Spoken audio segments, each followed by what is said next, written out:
इसी बीच यह बात फैल गई कि बलराम और श्री कृष्ण भीष्म की पुत्री का विवाह देखने के लिए आए हुए हैं।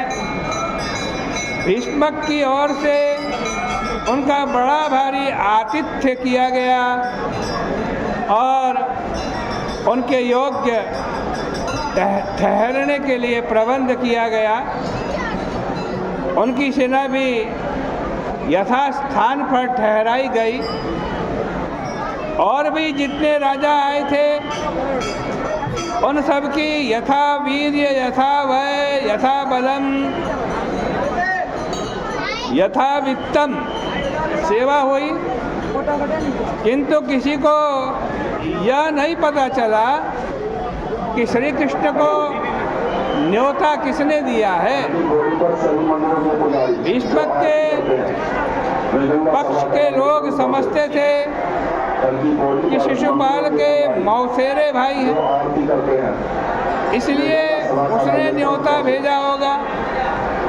और शिशुपाल पक्ष के लोग समझते थे कि भीष्म ने न्योता भेजा होगा। बहुत भीड़ भाड़ थी, कैसे पता चले किसने बुलाया है। लेकिन यहाँ तो न्योता किसी ने दिया ही नहीं था, बिना न्योते के ही बारात में पहुँच गए थे। जब विदर्भ के लोगों ने सुना कि श्री कृष्ण पधारे हैं, तब वे उनके दर्शन के लिए आने लगे। वहाँ पहुंचकर वे पहला काम यह करें कि अपनी आँखों के प्याले से श्री कृष्ण के मुख कमल का पान करें और फिर आपस में बोले कि बस इन्हीं की पत्नी होनी चाहिए हमारी रुक्मणी। ये अनवद्यात्मा ही रुक्मणी के लिए समुचित पति हैं।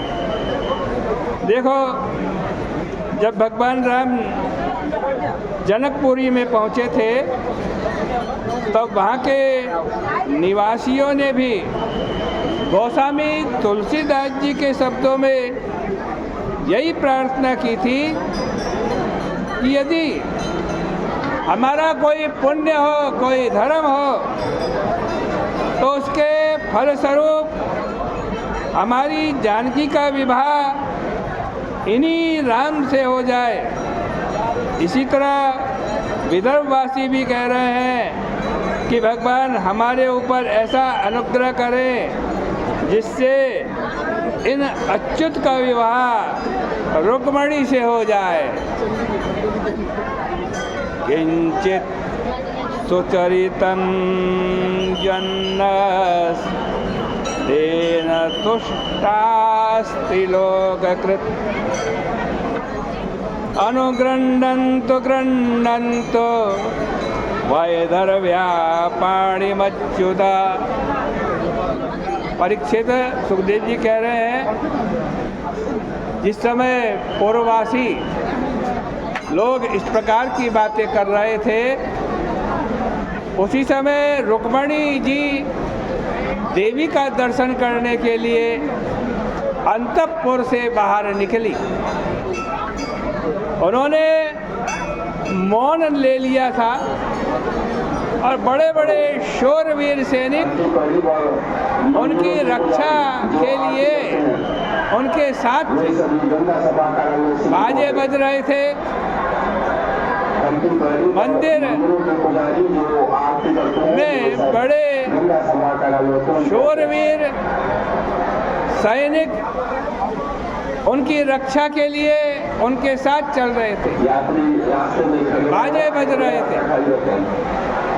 मंदिर के प्रांगण में पहुंचकर रुक्मणी जी ने पहले मर्यादा के अनुसार हाथ पांव धोए और वे सब प्रकार से पवित्र होकर के मंदिर में प्रविष्ट हो गई। उनके साथ जो बड़ी बूढ़ी स्त्रियाँ थी, उन्होंने उनसे भवानी की षोडशोपचार पूजा करवाई। जब मंत्र पढ़ने का अवसर आया तब रुक्मणी जी बड़ी बूढ़ी स्त्रियों के बताए अनुसार आधा मंत्र तो यह पढ़ती थी कि नमस्ते त्वाम्बिके वीक्षणं स्वसंतानयुतां शिवां। इसका अर्थ यह है कि मैं गणेश गौरी जी को, शिव जी को नमस्कार करती हूँ। फिर यह आधा मंत्र अपने मन ही मन में पढ़ लेती थी। वो क्या मंत्र था कि भूयात् पति में भगवान कृष्ण तदनुमोदताम्। मेरे पति तो श्री कृष्ण ही हो। इस प्रकार पूजा प्रार्थना करने और प्रसाद ग्रहण कर लेने के बाद जब वीर मोहिनी रुक्मणी जी मंद मंद मुस्कुराती और अपने पांवों के नूपुरों को रुन झुन बजाती हुई मंदिर से बाहर निकली, तब उनका सौंदर्य देखकर वहाँ जितने भी राजा थे और सैनिक उपस्थित थे सब के सब विमोहित हो गए तथा उनके हाथों से हथियार गिर पड़े। जो लोग हाथी या घोड़े पर सवार थे वे ऐसे बेहोश हुए कि तप तप जमीन पर टपक पड़े। रुक्मणी जी अपने चरणारविंद धरती पर धीरे धीरे रखती हुई आगे बढ़ती जा रही थी। अचानक जब श्री कृष्ण उनकी नज़र के सामने पड़े तो उन्होंने उनको लज्जापूर्ण दृष्टि से देखा। प्राप्तान ह्यक्षत नृपान ददृशे च्युतं सा। और उनके मन में ऐसा आया कि कूदकर श्री कृष्ण के रथ पर चढ़ जाऊं। इधर आश्रयण तो कर्या पादन, तो भगवान श्री कृष्ण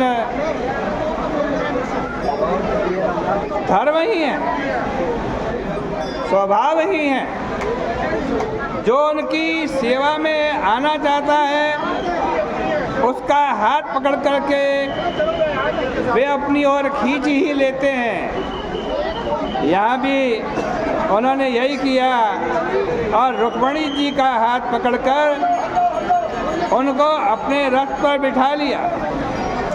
शत्रु लोग टुकड़ टुकड़ देखते ही रह गए। शेर का भाग शेर को मिल गया। जब श्री कृष्ण रुक्मणी जी को लेकर वहाँ से निकल गए तब शत्रुओं को होश आया। शिशुपाल जरासंध आदि कहने लगे कि हाय हाय, गांव का गवार ग्वाला हम लोगों का हिस्सा लेकर के चला गया। इस प्रकार से श्रीमद् भागवत महापुराण के 10वें स्कंद का ये 53वां अध्याय भी परिपूर्ण होता है। बोले गंगा मैया की जय।